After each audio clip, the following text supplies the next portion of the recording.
And this dot represents one person who's healthy and decides to go out like usual. They jump on the subway and head into the office where they catch COVID-19. But they don't feel sick right away and might not for several days. So later they go to a basketball game where they unknowingly infect 2 or 3 more people. Most of these people will have relatively mild cases, but one might be an elderly person with a severe case who will eventually have to go to the hospital.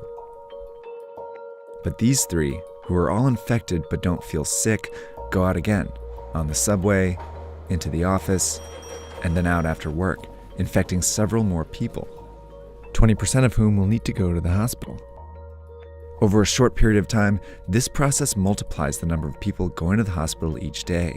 Before long, the hospital is full and a crisis begins. People with severe cases of COVID-19 can't get treatment, and some who could be saved die. Plus, people with other issues can't get treatment either, and some of them die. This surge of severe cases causes avoidable deaths. That's what happened in South Korea, Iran, and Italy, all of which went from 100 to more than 5,000 cases in less than 2 weeks. A lot of people died because they couldn't get into the hospitals. This surge is made up of only severe cases, but it was generated by people who didn't feel sick, spreading the disease in public. Which means the people who can do the most to avoid these unnecessary deaths are these people. And that means all of us.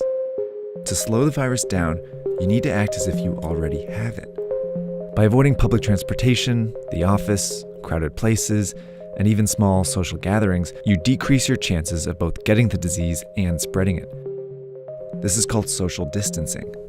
If enough of us do it, the virus still spreads, but much slower. Over time, many people might still get infected, but fewer severe cases show up to the hospital each day, never overwhelming the system. This trend line gets flatter. These people can all get treatment, and fewer people die because of it. These are the 2 ways the COVID-19 pandemic can play out.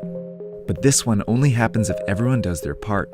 And it's why experts and officials are urging people to flatten the curve by social distancing and staying home as much as possible. It's also why in the US,